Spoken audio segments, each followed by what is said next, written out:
natin sa investigasyon sa pagkamatay ng isang Adamson student dahil umano sa fraternity hazing. Dinala sa Justice Department ang 6 na suspect sa pagkamatay ni John Matthew Salilig kaninang umaga. Lahat sila nakasuot ng orange na t-shirt at nakaposas. Sila ang mga miyembro umano ng Tau Gamma Phi Fraternity na itinuturo ng isang neophyte na kasama ni Salilig noong gabi ng initiation at welcome rites. Lahat sila sumailalim sa inquest proceedings. Pero sasailalim pa ang mga ito sa preliminary investigation sa March 10. Isa pa na natin RA 11053 at in-exercise naman ng ating mga akusado yung kanilang rights at nag-request sila ng PI na preliminary investigation. Habang hindi pa gumugulong ang investigasyon, mananatili muna sila sa kustodiya ng pulisya. Hindi bababa sa 10 ang pinaghahanap pa ng mga otoridad na itinuturing na persons of interest, lahat mga miyembro umano ng fraternity. Abangan ang kabuang report mula sa aming senior correspondent Anjo Alimario maya-maya lang. Inalala ng komunidad ng Adamson University ang kanilang classmate na si John Matthew Salilig, ang third-year BS Chemistry student na namatay dahil umano sa hazing. Narito ang ulat ni Catherine Cruz. Nag-alay ng misa ang Adamson University para kay John Matthew Salilig na pinaniniwalaang namatay dahil sa hazing nang dumalo ito sa initiation rites ng Tau Gamma Phi Fraternity. Pawang mga nakaitim ang mga dumalo sa misa. Ang iba naman may suot na itim na ribbon bilang pakikiramay sa pamilya. Naglaan din ng ilang sandali ng katahimikan para alalahanin si John Matthew at binasbasan rin ng holy water ang imahe niya ng mga pari at kanyang mga kaibigan at kaklase. Sabi, mahalaga raw sa kanya na makitang nakangiti ang mga nakapaligid sa kanya. Kahit sa pagpapatawa lang sa amin, doon niya napapakita kung Pawang gano'n mga niya nakaitim ang mga dumalo sa misa. inaalagaan. Si Larsen, magaling itong magdala ng problema, kaya dinadamdam talaga niya ang maagang pagkawala nito.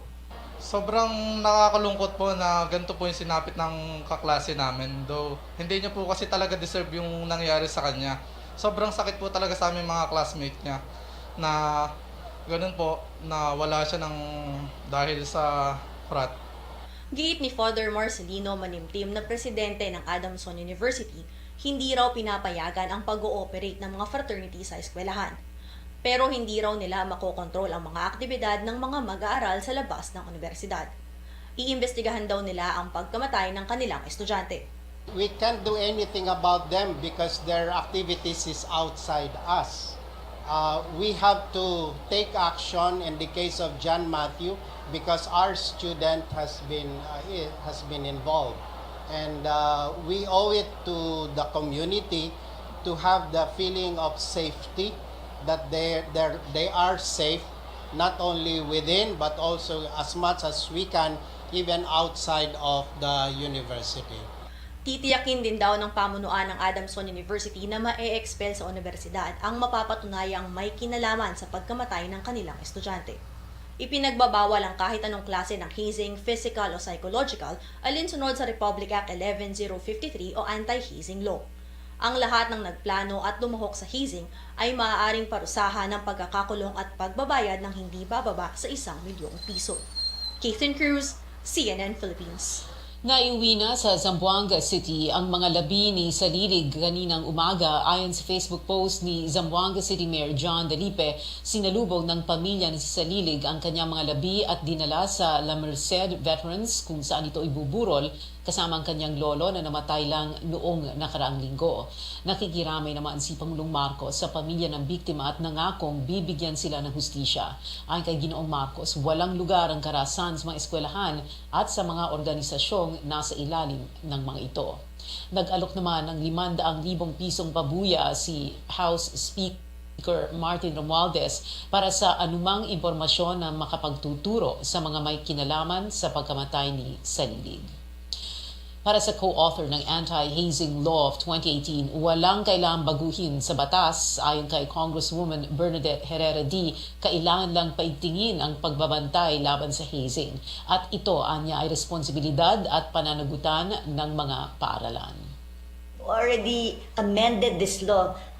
Di ba yung anti-hazing law, we amended it in 2018. So parang I feel that with all the investigations before, we really included all the loopholes na nakita namin during those hearings. That's why we included in the amended version. We have to be included in the initiation rights. A school authority has to be present.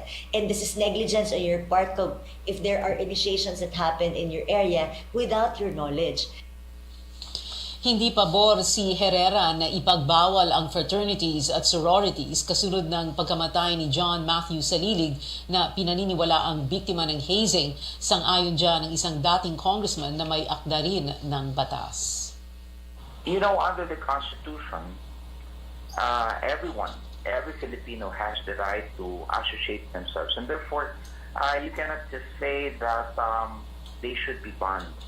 But I think the proper way is really to observe the provisions of the law. Iba naman ang paniniwala ni Chief Public Attorney Persida Acosta, anya dapat nang ipagbawal ang mga fraternity na nagsasagawa ng mga nakamamatay na welcoming rites. Sa isang briefing, ibinunyag ni Acosta na ang fraternity ni Salilig na Tau Gamma Phi ay ang grupo ring sangkot sa pagkamatay ng isa pang estudyante sa Cebu. Ayon kay Acosta, namatay ang 20-year-old na si Ronel Baguio, Disyembre nung nakaraang taon. Nagisa sa Senado mga transport regulators sa pagdinig tungkol sa PUV modernization bukod sa hindi handa ang Land Transportation, Franchising and Regulatory Board sa programa, nakakalula raw ang gagastusin ng mga driver at operators sa pagpili ng modern jeepneys. May live report si Amor Santos. Tia, kani-kanina lang, nagpa-show of hands si Senadora Grace Poe at ilang transport groups ang nagsabing tuloy ang tigil pasada nila sa susunod na linggo. Handa raw naman ang LTFRB na punan yung mga biyaheng mawawala. Ginagalang naman daw ng mga senador yung desisyon ng mga transport groups. At kanina dun sa pagdinig ng Senado, sinabi ng karamihan sa mga senador na mukhang hindi pa handa ang bansa para sa PUV modernization program. Ayusin niyo muna yung mga problema ninyo, yung coordination with the LGU, lahat yan, bago kayo magbigay ng deadline. Para sa akin, dapat open-ended. Huwag na muna ninyong bigyan ng deadline kahit thank you, at least you're making an effort in extend ninyo. Pampapogi lang yun eh. Hindi pa talaga kayo ready by December. Walang preno si Senadora Grace Poe, chairperson ng Senate Committee on Public Services, ng paggalita ng transportation officials sa pagdinig ng Senado. Hindi kasi siya kontento sa ginawa ng LTFRB na i-extend ang deadline para mag-consolidate o bumuo ng kooperatiba ang jeepney drivers at operators, alinsunod sa PUV Modernization Program. Puna ni Poe, mismong gobyerno hindi pa handa sa modernization program, ni wala pa nga raw ang mga route plan na manggagaling sa LGU. Hindi rin daw lubos maisip ng mga mambabatas kung bakit pinipilit ang mga tsuper na makabili ng modern jeepneys na aabot sa 2.8 million pesos ang presyo. Ito yung kalakaran eh. Ito yung kalakaran. Only large corporations, Madam Chair, would have the financial capacity to buy 15 units because 15 units times sa 2.4 million na, huwag na sa 2.8, 2.4 million, that's 36 million, Madam Chair. E naiibang ba tayo na yung 650 pesos a day, pinagsama-sama natin, tapos sabihan, ma-modernize namin kayo. Can you come up with 36 million? Paliwanag ni LTFRB Chairman Teofilo Guadis, ang deadline ay para sa consolidation at hindi sa phase-out ng traditional jeepneys. Unang stage daw ng modernization program ang pagsapi sa kooperatiba. Matapos ito, pag-aaralan ng ruta at pondo para sa modernized jeep. Dagdag pa ni Transportation Undersecretary Steve Pastor, pwede pa rin daw tumakbo ang traditional jeepneys pagkatapos ng June 30, basta't sumapi sila sa kooperatiba. Na yung inisyu po na LTFRB Memorandum Circular 2023-13 pertains to the end of consolidation period. Hindi po ito yung tinatawag na phase out. It is not. Ang consolidation po, even if you are a traditional jeep, so long as you're consolidated, tatakbo pa rin po kayo. Hindi po sila matatanggal kasi po for now, we're trying to help them consolidate, and we will continue to assist them, and we will see to it that no one is left behind, Madam Chair. Pero hindi kumbinsido ang mga senador. Dinadaan niya dun sa magandang salita na hindi naman phase out consolidation. Pero di ba yung the mere fact na hindi sila makapag-consolidate, technically parang phase out yun na sila eh. Ang problema, tutol ang ilang transport group sa consolidation. Sabi ng grupong Manibela na siyang nagpaplano ng malawakang tigil pasada, hindi dapat tatanggalan ng prangkisa ang mga ayaw lang sumali sa kooperatiba. So kung bigyan po natin ng laya, kung gusto nilang mag-consolidate, okay. Kung ayaw po at pwede namang bumiyahe, maayos po yung pagbibiyahe nila at safe po yung mga pasahero, bakit kailangan pong bawiin yung prangkisa? Ano po ba ang purpose noong consolidation talaga at pagtatayo po ng transport corporation at transport cooperatives? Hindi po ba ito, Madam Chair, kailangan lang namin umutang at mabaon sa utang? Muling nanawagan ng mga senador na isantabi muna ang planong phase-out ng traditional jeepneys. Huwag nyo na lang kaya i-extend ng patingi-tingi.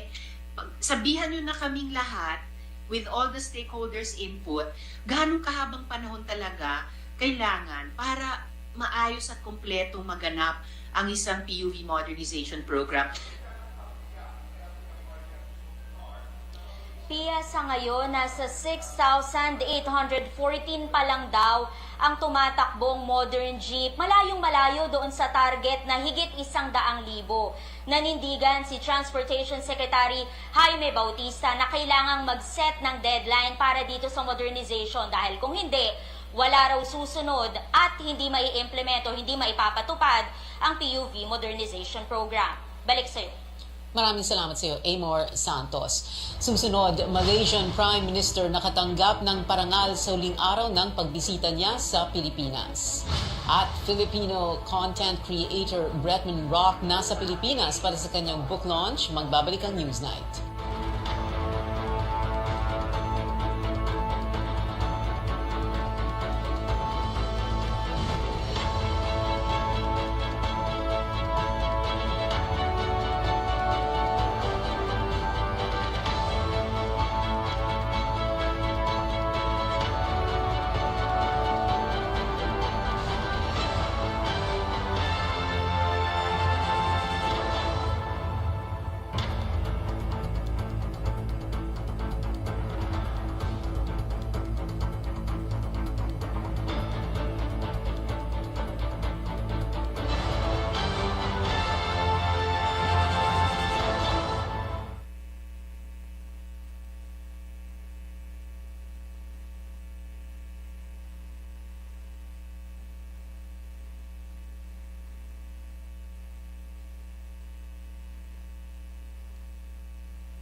Pride Bar, dili ang puti, kisla puti. Pagilabhan sa Pride Bar Blue, ang puting sinina mahimong mas puti ito, mas puti ito, mas puti ito.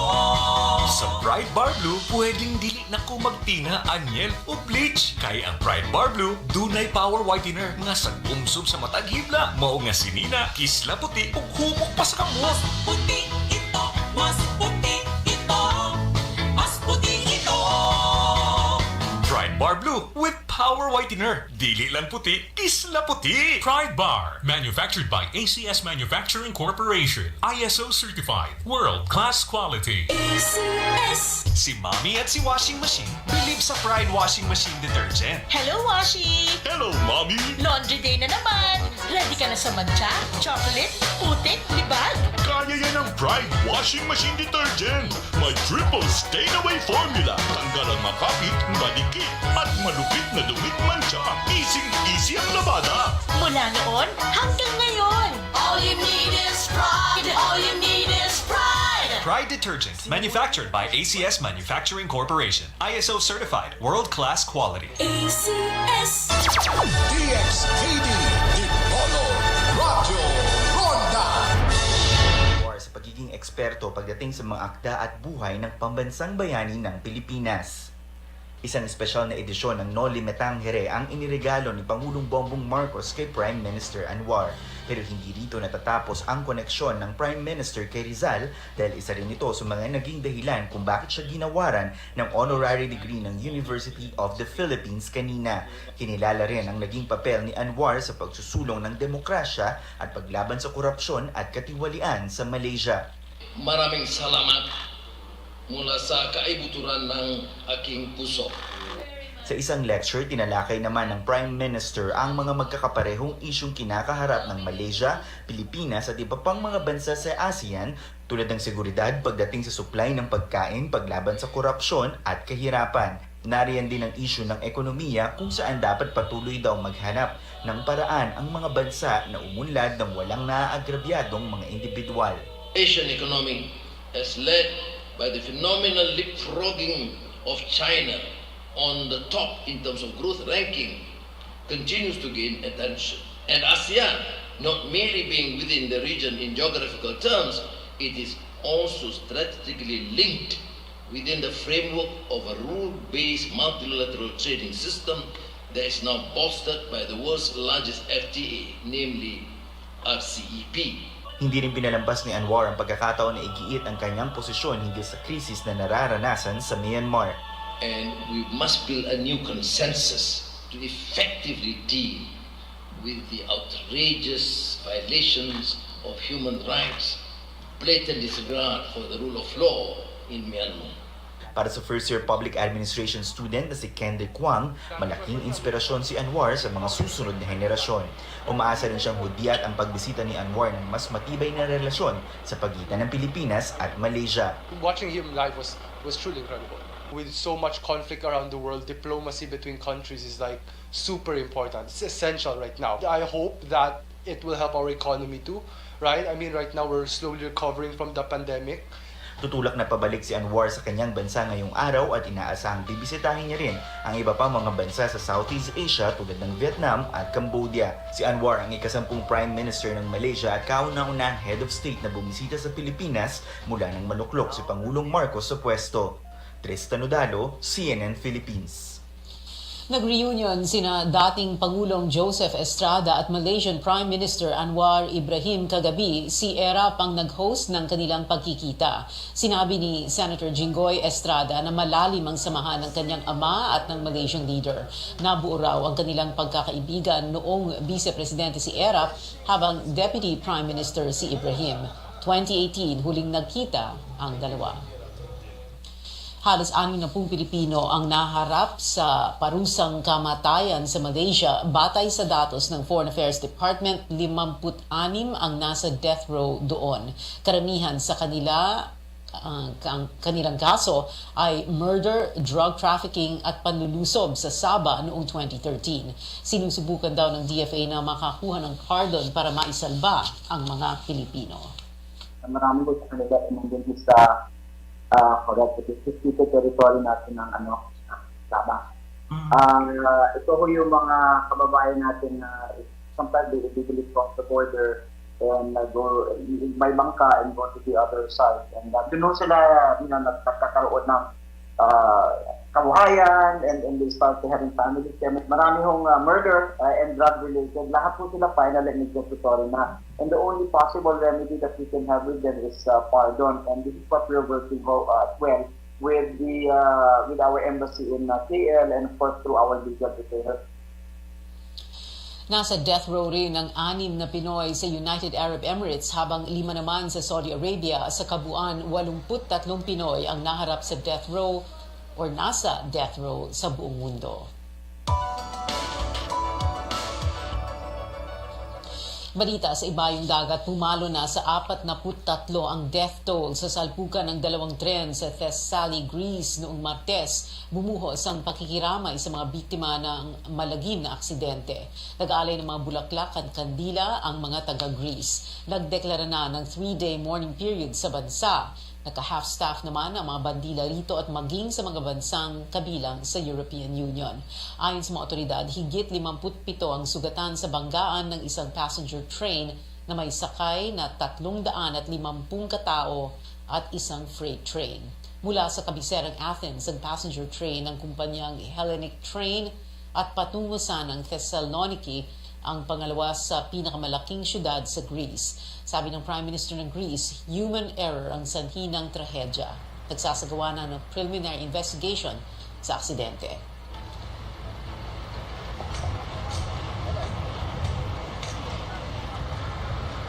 Abangan ang Pinoy content creator na si Bretman Rock sa panayam niya sa CNN Philippines. Kinwento niya ang maraming hamon na hinarap sa simula ng kanyang career. I faced in a way discrimination because I would go to events and get weird looks of oh my god, who is this kid? And I was also a kid, and I was 18, 17 and there was adults around me. So it wasn't just me being brown, it was also me being so young, which I kind of had a hard time with being taken seriously. At hindi lang assistant coach, active player na ring muli ang PBA legend na si Danny Ildefonso. Ang mga detalye mamaya sa Newsnight. DXTV, Dipolo, Radyo Ronda. Sa panahon ngayon, kau ba'y sigurado? Kau ba'y protektado? Ang pamilya ay i-shield mo. Laban sa bakterya, i-shield mo. Labanan pati virus, i-shield mo. Shield Bat Soap. Patay ang 99.9% of bacteria and virus tested. Believe ang mga eksperto sa Philippine Nurses Association. Sa sakit protektado, i-shield mo. Pamilya protektado, i-shield mo. Shield Bat Soap. Manufactured by ACS Manufacturing Corporation. ISO certified world-class quality. ACS. Ang buhay ay masaya, pag ang hugasin ay easy, lalo na sa masebong kaldero at kawali. Kaya mag-Smart Dishwashing Paste, pang heavy-duty hugasin. Ang galing, galing, galing. Smart! Yan ang Smart Dishwashing. May double tanggaling formula, tanggal galingan sebo at bakterya. Kaya ang Smart #1 dishwashing paste. Ang galing, galing, galing. Smart! Yan ang Smart Dishwashing. Smart Dishwashing Paste, manufactured by ACS Manufacturing. ISO certified world-class quality. ACS. DXTV, Dipolo, Radyo Ronda.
kanila ang kasagutan. Sa ulat ni Senior Correspondent Angel Mano.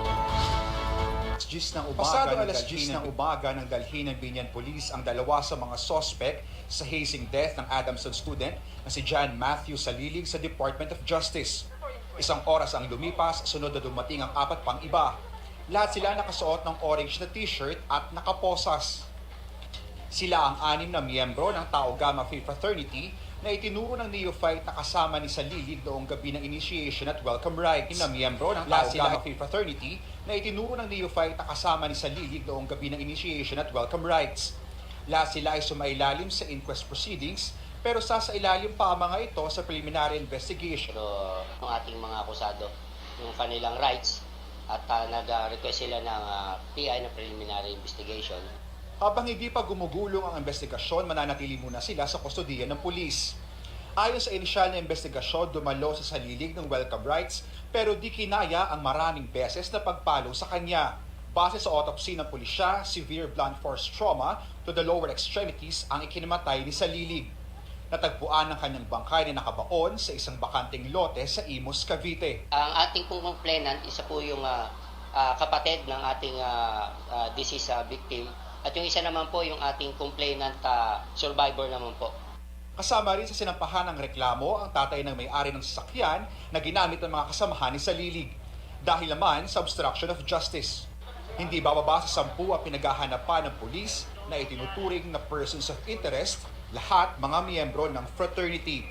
Anjo Alimario, CNN Philippines. Hindi pa rin natatagpuan ang air ambulance na napaulat na nawawala sa Palawan pero isang sira-sirang una nang nakita sa karagatan higit 13 nautical miles mula sa sentro ng Balabac.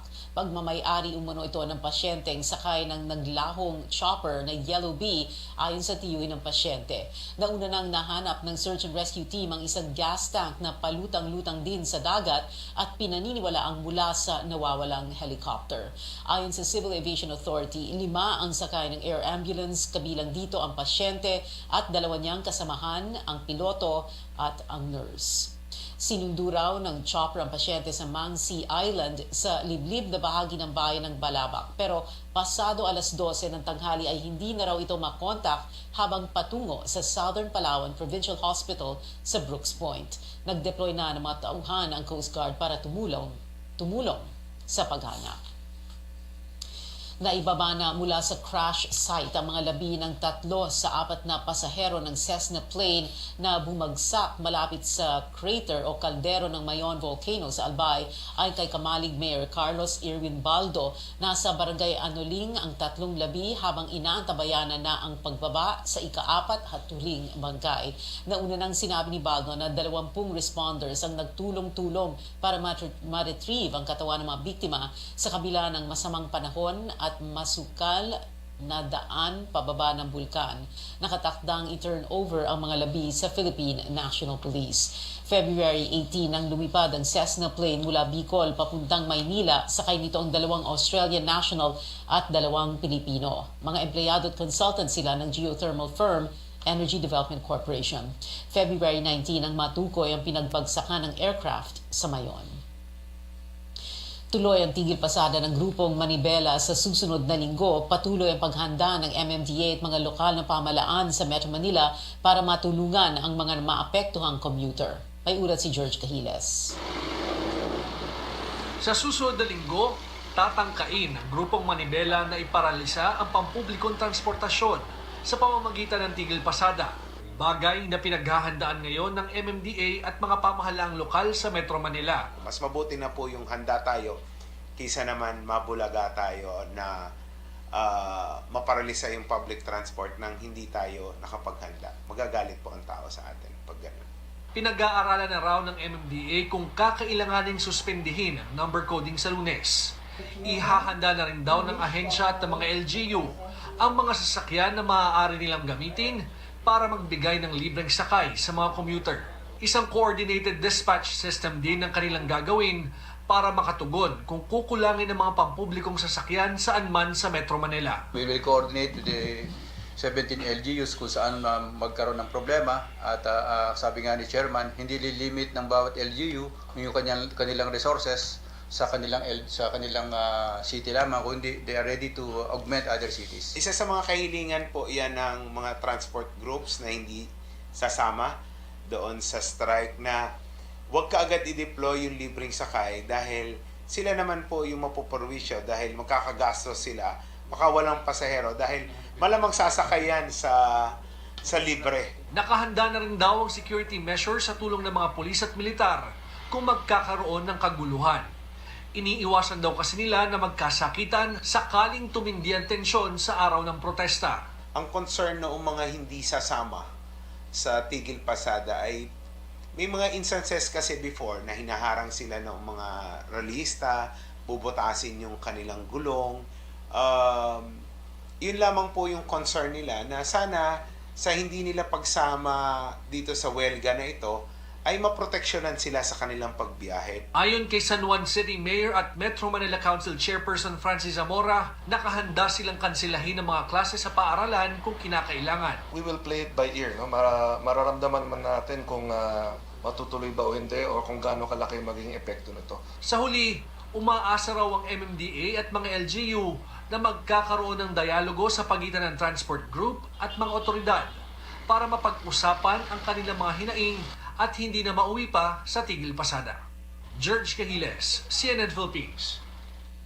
Tinutulak ng isang mambabatas na buwagin na ang Metropolitan Manila Development Authority o MMDA sa programang Politics as Usual, paliwanag ni Manila Representative Joel Chua na naaksaya lang ang pondo ng gobyerno sa MMDA. Nadodoble lang daw kasi ang trabaho ng ahensya sa iba pang government agencies. Pero gusto raw bumuo ng kongresista ng Regional Consultative Office para hindi maalis ang Metro Manila Council.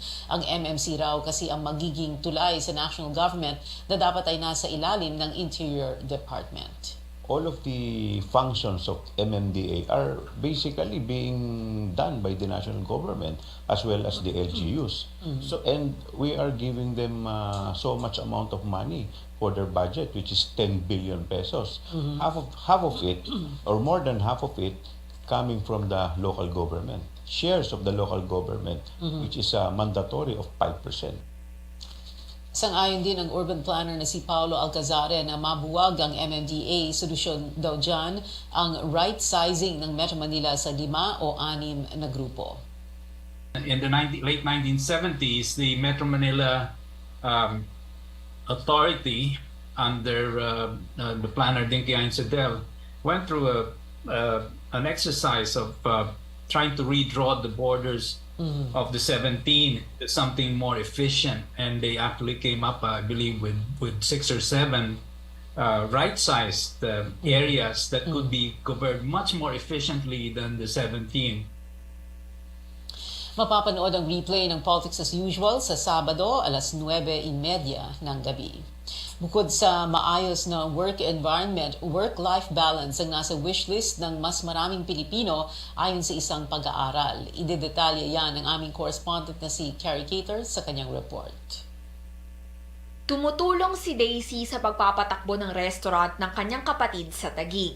May mga araw na balik on-site work na sila ngayong pwede na ulit mag-dine-in ng mga customer. Pero kung siya raw ang tatanungin, mas prefer ko ang work from home kaysa pag araw-araw lumalabas kasi masyadong malaking oras yung kailangan mong gugulin mag-prepare, gigising ka ng maaga, magbibiyahe, magastos pa sa pamasahe araw-araw. Pag sa bahay ka kasi, mas komportable ka pa, hindi mo kailangan gumising ng sobrang aga. Sumasideline rin si Daisy bilang writer sa isang malaking media network. Linggo na lang tuloy ang kanyang day off, pero okay lang daw sa kanya dahil mas maraming araw naman siyang sa bahay lang nagtatrabaho. Kumbaga parang kung 8 hours lang ang trabaho mo, 8 hours ka lang talaga. Pagtapos nun wala na, sariling time mo na yun sa bahay. Gaya ni Daisy, hindi lang magandang trabaho kundi pati maayos na work-life balance ang hanap ng mas maraming Pilipino. Sa ginawang pag-aaral ng online employment company na JobStreet, 73% ng mga naghahanap ng trabaho ang may ganito na ngayong standard. Halos kalahati o 46% ang mas pabor din sa hybrid work setup at sinundan naman ito ng remote work na nasa 28%. Pero para sa Employers Confederation of the Philippines o ECOP, hindi hamak na wishlist lang ang mga ito. So, ang problem pa rin talaga, sir, kahit sa ganitong situation is yung kakulangan ng jobs. Kakulangan ng job pagka yung job is not sufficient, tsaka yung conditions same as before and now, tumas lang yung business nila. It's going to change much anything. Mas tinitingnan na rin daw ngayon ang kaayusan ng working environment kesa sa taas o laki ng sahod.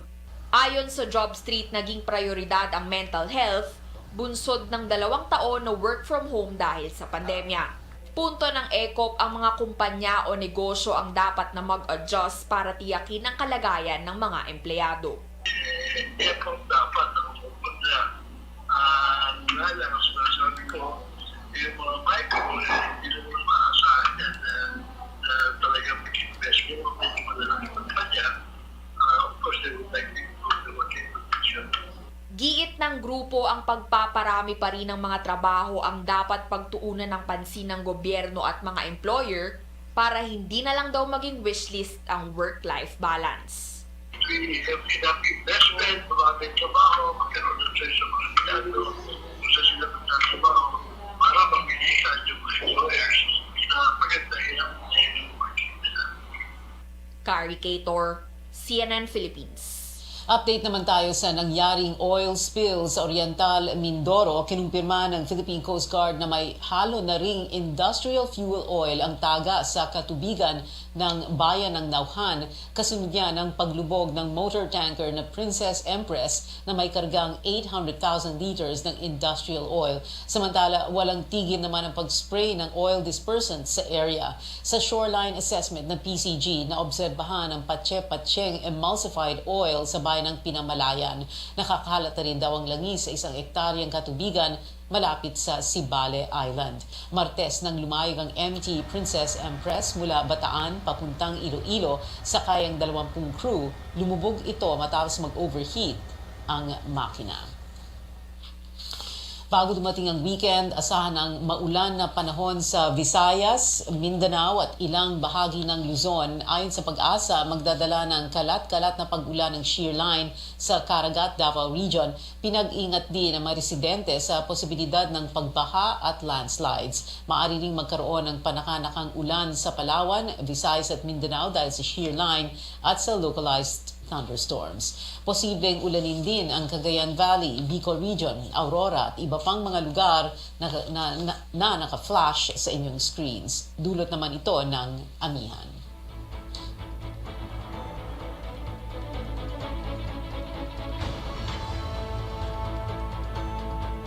Para naman sa mga nalalabing bahagi ng Luzon, kabilang ang Metro Manila, maghanda na lang sa mga pag-ambon.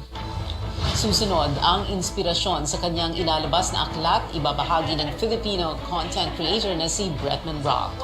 At The Demolition Man, Danny Ildefonso, balik aksyon sa PBA matapos magretiro noong 2015. Manatiling nakatutok sa Newsnight.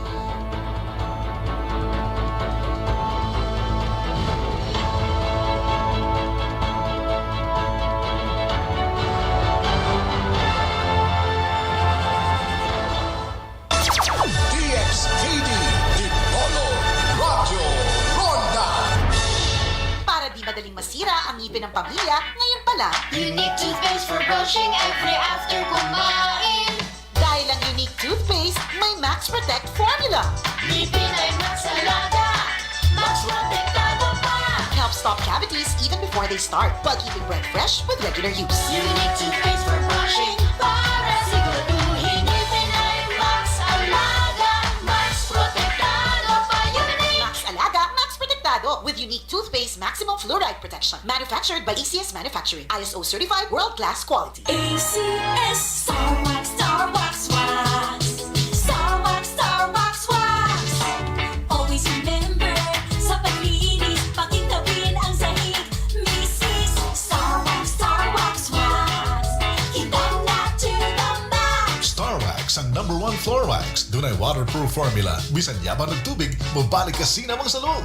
Star Wax Wax. Kitang na to the max, max, max. Star Wax Wax Floor Wax, manufactured by ACS Manufacturing Corporation, ISO certified world-class quality. DXTV, Dipolo, Radyo Ronda.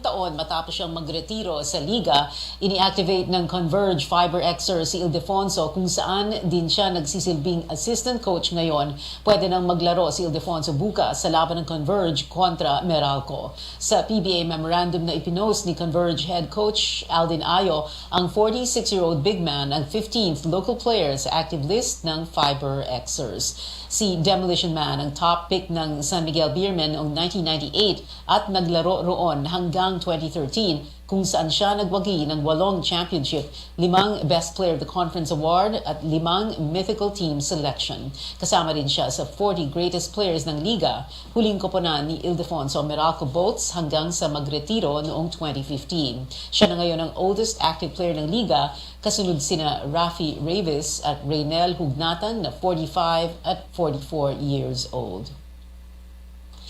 Nagpakita ng end-game poise ang Barangay Ginebra San Miguel upang mapasakamay ang 5th win sa PBA Governor's Cup. 2 key 3-pointers ang pinakawala ni Ginebra guard Jeremiah Gray sa last 2 minutes ng 4th quarter para tulungan ang Barangay Ginebra San Miguel na masungkit ang 112-107 win laban sa Meralco Boats kagabi sa Araneta Coliseum.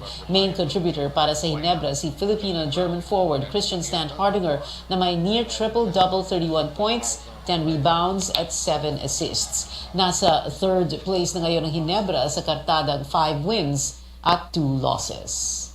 The guys, I think that just instinctively they just tightened the reins a little bit more. They made a couple big shots, Maya, like you said, and Justin hit a big shot, and that just kind of lifted us defensively. And you know, I mean, it's not anything a coach does. I hope I do it in practice, not during games. But they just stepped up on their own and made big plays. Samantala, naputol na ang Ironman streak ni Ginebra point guard L.A. Tenorio nang hindi makalaro kahapon dahil sa isang groin injury. Dahil dito nagtapos na ang PBA record 744 straight games ng 38-year-old guard. Ito ang unang beses na lumaban siya isang laro mula nang ma-draft sa liga noong 2006. Posibleng hindi na makalaro sa kabuuan ng season si Tenorio na nakatakdang sumailalim sa surgery. Sa first game naman, inuusan ng Phoenix Super LPG Fuel Masters ang importless Rain or Shine Elasto Painters 114-106. 5 Phoenix players ang may double-digit scoring sa pamumuno ni na R.R. Garcia at Encho Serrano na kapwa may 17 points off the bench. Hindi nakalaro para sa Elasto Painters ang replacement reinforcement nito na si Jordan Tolbert matapos lumagpas sa 6'6" height limit para sa imports. Nakatikim ng lopsided loss ang TNT Tropang Giga sa unang sabak nito sa East Asia Super League Champions Week hapon sa Utsunomiya, Japan. Nakatapat ng TNT ang Japan B-League champion Utsunomiya Brex at tinambakan sila 99-66. Lamang pa ang TNT sa first quarter 25-26 pero biglang umarangkada ang Brex sa second period nang umiscore ng 32 markers kumpara sa 8 puntos lamang ng Tropang Giga. Nanguna para sa Japanese team ang 6'10" imports na sina Josh Scott at Grant Jarrett na may 24 at 20 points. Samantalang reinforcement na si Jalen Hudson naman ang nag-iisang double-digit score ng TNT na may 28 points. Naglalaban-laban sa EASL Champions Week ang champion at runner-up teams mula sa Pro Leagues ng Pilipinas, Taiwan, Japan at South Korea. Sa NBA, sumalang na sa pinakauna niyang laro si 2014 MVP Kevin Durant, suot ang Phoenix Suns jersey sa 27 minutes na inilaro niya kanina laban sa Charlotte Hornets. Kumana si Durant ng 23 points sa 10 of 15 shooting na sinamahan ng 6 rebounds at 2 assists. Pero ang pinaka-importante na tulungan niya ang Suns na makamit ang 105-91 na panalo. Mula sa Brooklyn Nets, napunta si Durant sa Phoenix sa isang 4-team trade bago mag-trade deadline noong Pebrero. Huling naglaro si Durant noong January 8 bago nagtamo ng right knee sprain. Pumanaw na si 7-time PBA champion Emmanuel Boy Bits Victoria sa edad na 50. Ayon sa Facebook post ng mga anak ni Boy Bits, gamit ang kanyang account, heart attack ang ihinamatay ng dating basketballista 6:55 p.m. kahapon sa isang ospital. Nakaburol ngayon ang kanyang mga labi sa Paranaque at nakatakdang i-cremate sa linggo. Si Victoria ang Rookie of the Year ng PBA noong 1994 at naglaro para sa RFM at San Miguel franchise. Nagluluksa rin ngayon ang mundo ng Philippine esports dahil sa pagpanaw kahapon ng Mobile Legends Bang Bang Professional League Philippines shoutcaster na si Rob Luna. Hindi idinetalye ang dahilan. Sumakabilang buhay siya sa edad na 37. Nag-umpisa ang professional shoutcasting career niya sa Season 4 ng MPL Philippines at naging parte ng ilang malalaking laban gaya ng M2 World Championship.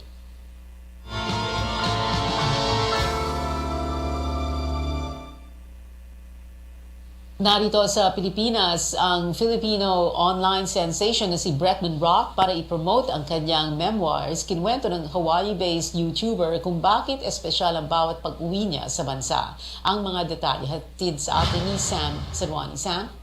Pia, sikat si Bretman Rock hindi lang bilang comedic content creator, kundi para rin sa milestones niya para sa LGBTQ+ community, gaya ng pagiging unang openly gay man sa cover ng Playboy magazine. Pero marami rin siyang pinagdaanan bago magtagumpay sa online world at ibinahagi niya ito sa kanyang newly released book. Nakapanayam ko ang content creator tungkol dito. Congratulations on the launch of your memoir. Thank you. This whole thing. Thank you. Thank you. So what made you decide to write a book? What was your inspiration behind it? My inspiration behind the book actually, well, first of all, I was asked to write a book when I was 18 years old, and I did not know what I was going to write about. Like, there's nothing that was really going on in my life. Like, what happens to you when you're 18? And I thought I was just going to make, like, a book of, like, you know, tasteful nudes where, like, you put it on your coffee table, you look at a page every day. But it wasn't until my dad passed and Miss K asked me how my trip was at the Philippines. And she was like cackling, girl. Like the whole 40 minutes of me talking about my dad dying, she was just laughing. And I was like, wow, I can really make something traumatic, like funny. Right. That's kind of when I realized, like, oh my gosh, I can just write about my dad's death and people will be laughing about it. In your book, you mentioned that there's Bretman Rock, the entertainer, the extrovert, and there's Bretman Sakayan. How do you balance the two personas? And is there something about Bretman Sakayan that you want the world to know? Well, how do I balance Bretman and Bretman Rock? I think obviously just a general knowledge of knowing that there's two of me and taking care of two brains, like knowing that helps a lot. But also I think I watched a lot of Hannah Montana growing up, and so in a way I believe that I'm Hannah Montana living the best of both worlds. Right. And so I think it kind of helps with my delusions of like thinking that I'm Hannah Montana. So yeah, I don't think I really think about it too much because in my head I'm just Hannah Montana. So we all know that social media can be a challenging space. Yes. Yeah, so as a social media influencer, have you experienced discrimination, and do you have any tips when it comes to dealing with that? I think especially in the beginning part of my career, obviously I started this when I was like 16, 17 so in the young. beauty industry. And it was really profound because when I first started, and the reason why I started is because I saw so many Asian women in the beauty industry. And when I got on, it was a lot of like other people that weren't like, that didn't necessarily look like me. And so, yes, I faced like, in a way, like discrimination because like I would go to events and get like weird looks of like, oh my God, who is this kid? And I was also like a kid, you know, and like like I was 18, 17, and there was like adults around me. So it wasn't just like me being brown. It was also me being so young, which I kind of like had a hard time with being taken seriously in the beginning of parts of my career. But obviously, I grew into the industry. I grew into my confidence, and I get to be the picky one now, and I get to be the bad. So do you have any tips when it comes to dealing with that? I'm sure a lot of people deal with that same discrimination. Oh, for sure. I think besides, it's a little cliche telling you to be patient, but I would say that sometimes you are the representation that you need, and like there's truly no more representation that matters than yourself, I think. And I think the bigger picture now that I'm looking back at Baby Bratman Rock is like, oh my God, girl, like you were looking for representation, but so many people were looking at you as a representation. And I think there's bigger pictures to everything, and I think as I grew up, obviously I learned that. But when I was little, girl, I was like, oh my gosh, nobody looks like me. For sure. That's great advice. Thank you for that. Thank you. You also talk about growing up in the Philippines in your book. So, keeping it light, what's the thing you miss most about the Philippines? I miss everything about the Philippines. Are you kidding me? I grew up in Cagayan, which, I'm a jungle baby. So I miss just like doing so many random things. Like I remembered I would go to the rice fields and I would bag up like fertilizer, which was like basically the cow, and I would sell them to my auntie for like 5 pesos a bag. I miss that. I miss making like kubo in like the rice field. Like we would make like tree houses. Girl, I lived the whole like jungle fantasy. Yeah, wow. So I think I just miss like the jungle lifestyle. Even though I kind of live a similar life in Hawaii, where I also still live kind of like in the jungle, but I miss being dirty. I miss like coming home, like being sticky. Like, I just miss being like a kid. And I think what's cool about the Philippines is that when I come here, I feel like I heal a little bit of my inner child, I think. And I also, oh my God, I got shivers saying that. But I also feel just like every time I'm here, I can take my shoes off and just like be connected with like my motherland. And as cliche as that sound, I think immigrant kids need to come home at some point and just take their shoes off and like be with mother. Abangan ang part 2 ng aking interview kay Bratman Rock kung saan ibinigay niya ang isang message para sa kanyang Pinoy fans. Bukas yan dito lang sa Newsnight. Kakaibang K-pop collaboration ang malapit ng mapakinggan ng BTS ARMYs. J-Hope meets J. Cole. Yan ang maaasahan sa solo single ng BTS member bago siya magsimula ng mandatory military service. Ipinakita sa official teaser ng kantang On the Street ang rapper na si J. Cole, known for his hit songs like No Role Models. Lalabas ang music video ng On the Street bukas. Malungkot na balita naman para sa Believers. Kanselado na ang mga natitirang date sa Justice World Tour ni Justin Bieber. Kabilang dyan ang naantala niyang concert dito sa bansa, originally set for October 2022. Wala pang pahayag si Bieber o ang kanyang team ukol sa dahilan ng cancellation. Unang itinigil ang tour noong Hunyo nang magkaroon ng Ramsay-Hunt syndrome ang stay artist at na-paralyze ang isang bahagi ng kanyang mukha. Matapos ang ultimate hit na Dati Dati, senti feels naman ang handog ng pop star royalty na si Sarah Geronimo. Inilabas niya kahapon ang bago niyang single na Habang Buhay, kasabay ng kanyang 20th anniversary sa showbiz. Tema ng kanta kung paano magmahal ng wagas at humanap ng pag-ibig na panghabang buhay. Sa Twitter, binati ni Sarah ang lahat ng pop stars na sumuporta sa kanya mula noon hanggang ngayon. Habang buhay daw siyang magpapasalamat sa kanila. October 2022 nang huling naglabas si Sarah ng single matapos magpahinga ng mahigit 2 taon. Magtatambal sa isang special project ang TikTok sensations at Gen Z stars na sina Andrea Brillantes at Joshua Garcia. Inanunsyo ito kahapon ni Andrea nang sinabing mas lalo siyang humanga sa husay ni Joshua dahil sa kanilang unang collaboration. Matapos ang ilang oras, ipinost din ni Joshua ang mga larawan nila ni Andrea na tila behind-the-scenes photos ng kanilang bagong project. Wala pang ibang detalyeng inilalabas ang dalawa sa ngayon. Bukod sa box office movies at hit TV series, sila Joshua at Andrea din ang dalawang sa most followed Pinoy celebrities sa TikTok. Sa movies naman, ilang araw na lang bago dumating ang isa sa highest grossing movies sa Japan na Suzume. Ang kakaibang kwento tungkol sa misyon ng 17-year-old na si Suzume na pigilan ang pagkalat ng kasamaan sa Japan. Sa March 8 ang simula ng showing dito sa bansa. 忘れられるわけない絶対に助けに行くあいつは自分の扱いが雑なんだよあんたはなんか大事なことをしてるような気がするお返しますお返ししますいってらっしゃいいってらっしゃいいってらっしゃい Mula ang pelikula sa direktor ng kilalang anime film na Weathering with You. At yan ang updates para sa Showbiz Spotlight at Screen Time para sa araw na to. Balik sa'yo, Pia. Maraming salamat sa iyo, Sam Sadwani. At yan ang mga kailangan ninyong malaman ngayong Huwebes, March 2, 2023. Magkita-kita ulit tayo bukas dito sa CNN Philippines. Ako si Pia Ontiveros at ito ang Newsnight.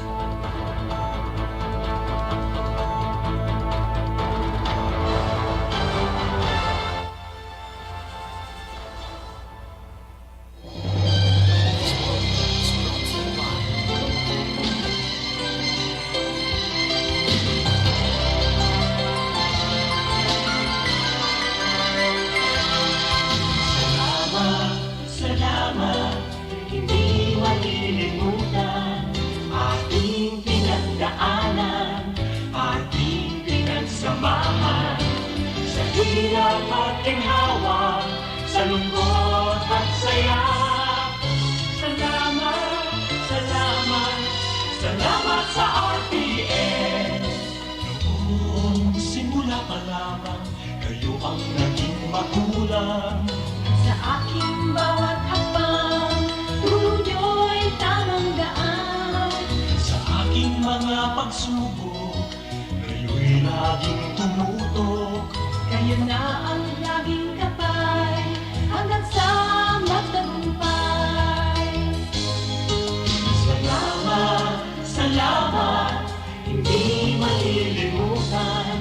Gintong alaala ng ating pagsasama sa hirap at ginhawa, sa lungkot at saya.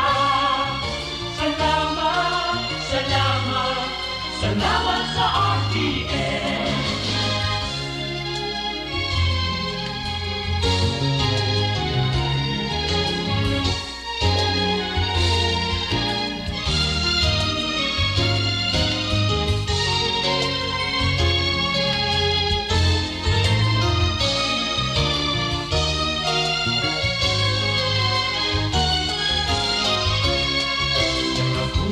Makilala, sikat sa buong banla. Sanggipang karangalan, sa lahat bahagi ka. Ngayon ka nakita, hinubog ng lumipas. At bawat ngayon at bukas, nakakukit hanggang wakas. Salamat, salamat, salamat sa pagkakataon na makapiling, makabalikan, maging bahagi ng mundo. Salamat, salamat, taus-pusong pasasalamat. Salamat, salamat, salamat sa RPN.